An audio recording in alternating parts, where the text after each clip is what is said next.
Hola, buenos días chicos, buenos días chicas. ¿Qué tal? ¿Cómo estáis? Espero que estéis bien después de estos días de exilio forzoso. Y bueno, dado que esta situación puede alargarse aún bastante tiempo, pues he decidido colgar de vez en cuando pues unas clases online para continuar con los filósofos que nos dejamos pendientes y también, claro, para mandaros alguna faena, porque no vais a veros de mí tampoco en ese aspecto.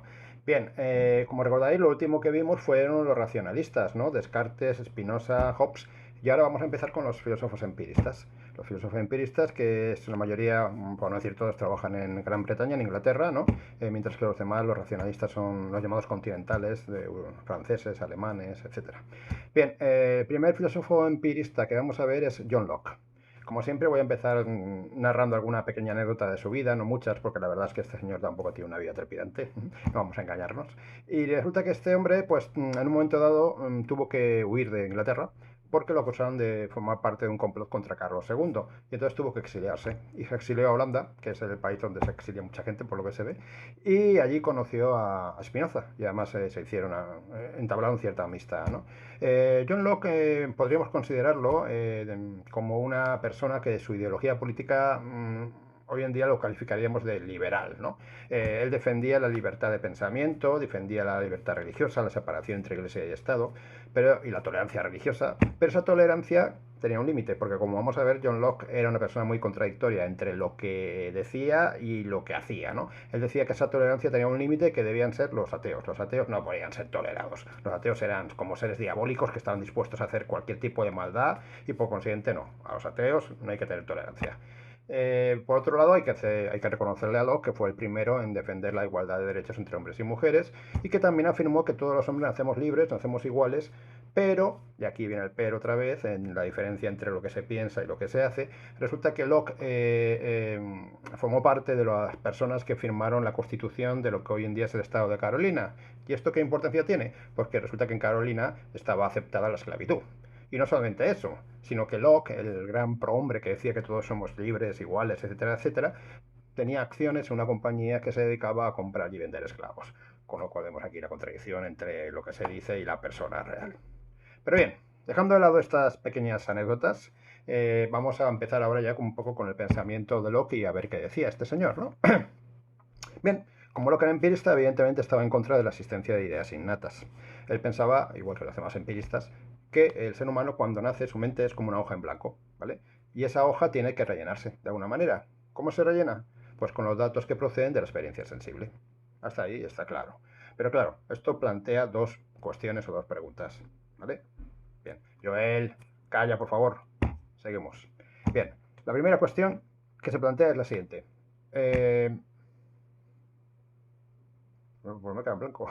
Un momentito, que ahora me acuerdo enseguida. La primera cuestión que se plantea es. Aquí está el- la chuleta.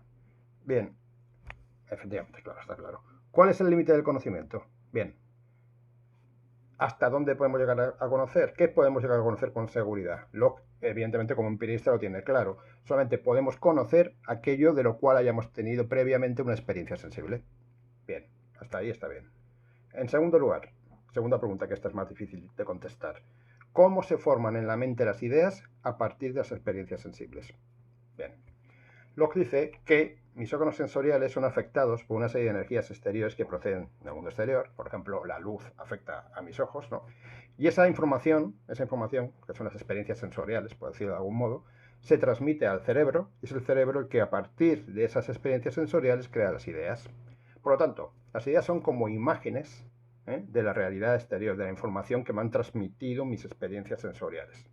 Y mi conocimiento es siempre un conocimiento de ideas, es decir, un dolor, un color, un concepto abstracto. Todo eso son ideas para Locke. Por lo tanto, yo no conozco, y esto es muy importante, yo no conozco la realidad exterior directamente, sino lo que conozco es mis ideas, es decir, las ideas que yo tengo de esa realidad exterior. ¿Está claro? Bien. ¿Alguna pregunta? Vale. Seguimos. Bien, hay muchos tipos de ideas, dice Locke. ideas simples, ideas complejas, y da toda una clasificación que ahora mismo no nos interesa porque ni os va a servir para nada y es un poco rollo. Voy a centrarme en uno de los tipos de ideas complejas que señala Locke, porque este sí que creo que es importante, que es la idea de sustancia. ¿Vale? Pau, calla. Bien, la idea de sustancia, ¿en qué consiste? Bien, ¿qué es una sustancia para Locke? Una sustancia es aquello que hace que una cosa sea precisamente esa cosa y no otra. Me explico, porque eso puede parecer un poco confuso en principio. Es aquello que hace que una pera sea una pera y no una manzana. O que una silla sea una silla y no un televisor, ¿vale? Entonces él lo estudia con el ejemplo de una rosa. ¿Cuál es la sustancia de una rosa? ¿Qué es lo que hace que una rosa sea una rosa y no cualquier otra cosa como un clavel o un elefante? Bien, algunos pueden decir, pues el color, pero es mentira, porque una rosa puede ser roja, puede ser amarilla, puede ser blanca, puede cambiar el color y por consiguiente sigue siendo una rosa. Por consiguiente, el color no es la sustancia de la rosa. Otros pueden decir, el olor, tampoco. ¿Por qué? Porque una rosa cuando la cortas al cabo de 2 días pierde el olor y sin embargo decimos que sigue siendo una rosa. Y entonces viene el listillo de la clase y dice, ah, pues claro, la forma es lo que es la sustancia de la rosa. Pero tampoco. ¿Por qué? Porque si yo cojo una rosa, la corto, la meto dentro de un libro, como hace mucha gente, no sé por qué, pero en fin, y se la dejo ahí aplastada y al cabo de unos años voy y abro el libro, porque ya ni me acordaba que estaba ahí, la rosa, y la veo toda ahí escuchurrada, la veo que ya está seca y escuchurrada, pero digo, era una rosa que yo metí aquí, por lo tanto sigue siendo una rosa. Así que ni siquiera la forma es la sustancia de la rosa. Por lo tanto, ¿qué es la sustancia de la rosa? Esa es la cuestión. Bien, pues Locke acaba diciendo que la sustancia rosa es un no sé qué inexplicable. Y esto nos puede parecer una gran gilipollez, pero evidentemente, siendo empirista como es él, como es Locke, tenemos que admitir que era la única conclusión a la que podía llegar. Es decir, tiene que haber algo, por así decirlo, por debajo del color, del olor, incluso de la forma, que sea la sustancia de la rosa, pero yo no puedo saber qué es porque no tengo ninguna impresión sensible de esa supuesta cosa. ¿Vale? Bien. Otro problema que tocó Locke es el problema de la identidad personal, que además está muy relacionado con el tema de la sustancia que os acabo de explicar.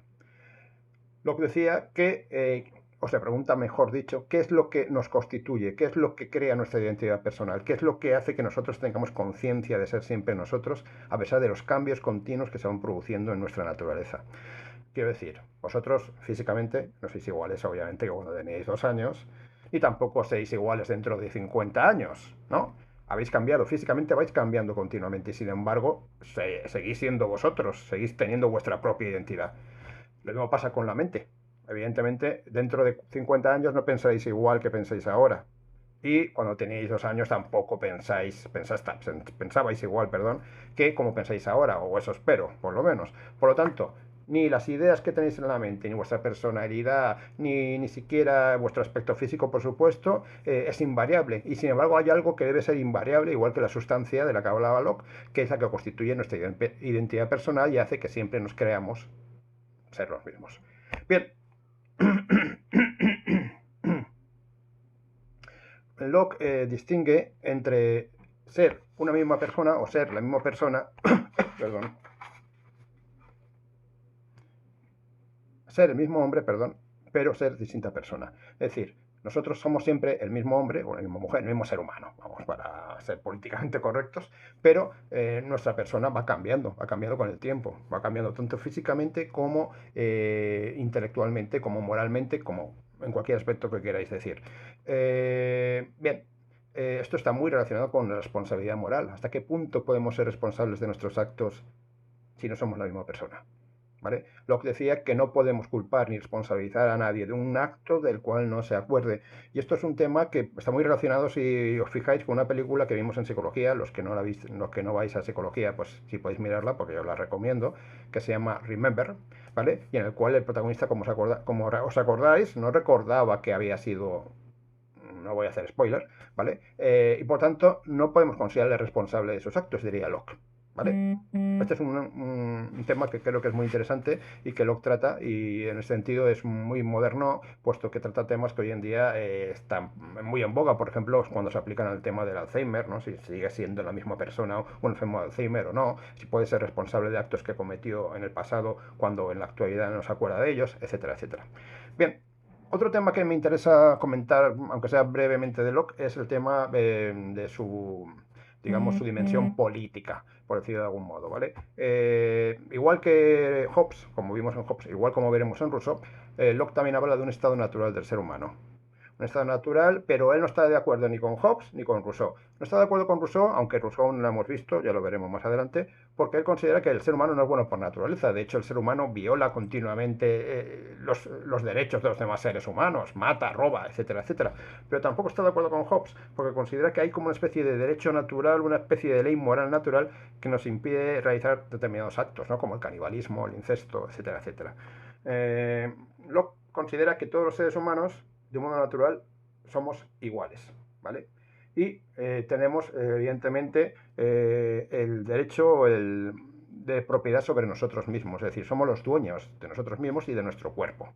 Y por lo tanto también somos los dueños del producto de nuestro cuerpo, es decir, de nuestro trabajo, de lo que se produce con nuestro trabajo, ¿de acuerdo? Por lo tanto, Locke defiende el derecho de propiedad, ¿de acuerdo?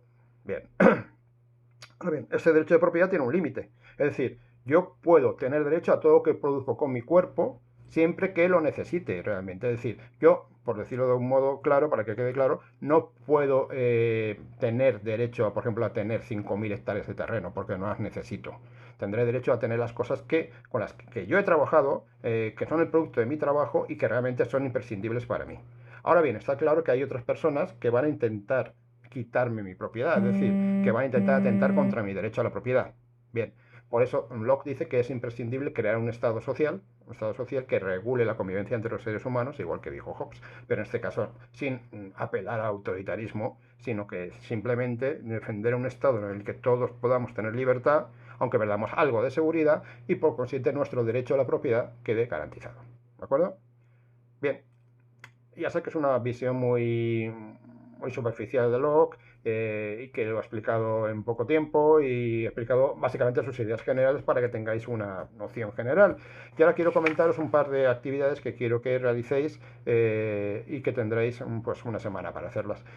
Como siempre os digo, lo que me interesa no es que vayáis a Wikipedia y copiéis, etcétera, etcétera, porque eso para mí no tiene ningún valor, sino que intentéis razonar, argumentar y justificar desde vuestro punto de vista y teniendo en cuenta lo que os acabo de explicar. Estas cuestiones son las siguientes, voy a leerlas. En primer lugar, ¿es el derecho de propiedad un derecho natural? Justifica tu opinión a favor o en contra. Bien. Según Locke, somos dueños de nuestro propio cuerpo. ¿Crees que este derecho tiene algún límite? ¿Deberíamos impedir que una persona se convirtiera, por ejemplo, en obesa, mórbida o en anoréxica, porque tiene derecho a realmente utilizar su cuerpo como él quiere? ¿Es el suicidio una consecuencia de este derecho de ser dueños de nuestro propio cuerpo? Bien, pues reflexionad sobre estas cosas que os acabo de decir y envíame las reacciones como siempre al correo que os di. Y bueno, pues nos vemos pronto. Volveré a enviaros estos rollos para que me miréis el careto por lo menos y que veáis que estoy bien y espero que vosotros también estéis bien. Disfrutad del tiempo como podáis, haced las cosas que tengáis que hacer, pero también dedicad mucho tiempo a vosotros mismos. Es decir, está bien las tareas del instituto y todo eso, está muy bien hacerlas, pero hay más cosas también en la vida, ¿vale? Un beso a todos.